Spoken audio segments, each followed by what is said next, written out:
nous allons voir comment définir des variables et des fonctions constantes.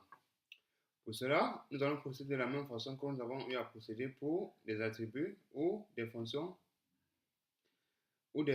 publiques. Lorsque vous souhaitez, par exemple, comme ceci, définir un attribut constant, je vais appeler ATR comme ceci. Vous allez voir que lorsque je définis comme ceci, sans le mot constant, peut-être ici, j'ai la possibilité dans mon constructeur de changer la valeur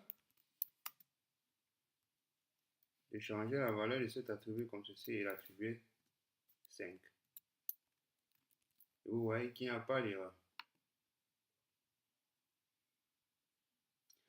Or, par contre, si je viens comme ceci et je définis que ma valeur ou ma variable, autant pour moi, est constante, qu'est-ce que cela revient à dire? Cela revient à dire que la compilation n'était pas encore finie.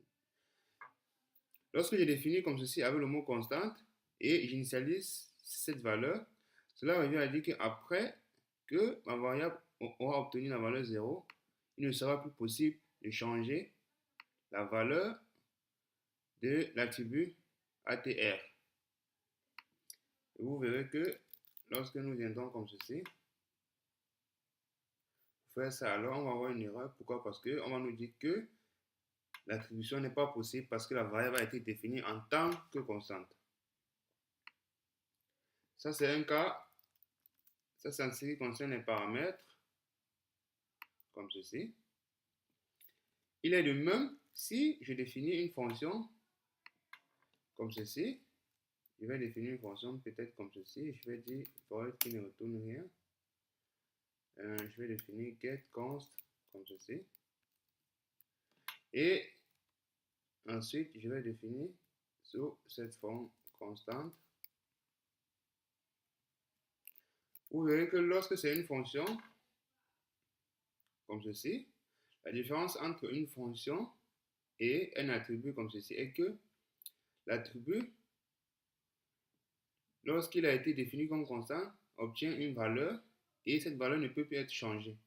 Or, lorsqu'une fonction est définie comme constante, l'implémentation de la constante n'a rien à voir avec la constante, mais plutôt, pour appeler cette fonction, il faut toi-même être défini en tant que constante pour pouvoir appeler la fonction constante. Vous verrez dans un exemple, je vais venir comme ceci.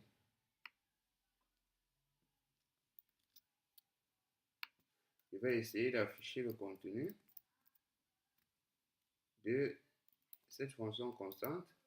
Et vous verrez avec moi ce qui va se passer get constante.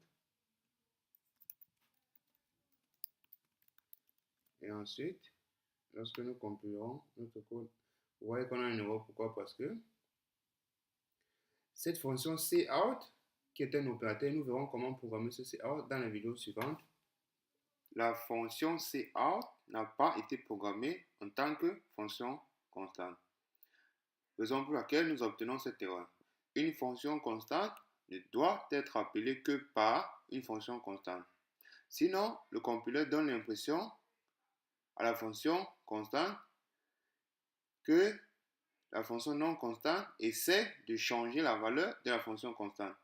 Et pour éviter cette erreur, alors, la fonction qui appelle la fonction constante doit être une fonction constante. Pour dire au compileur qu'il n'essaye pas, autant pour moi, de changer la fonction getConstante.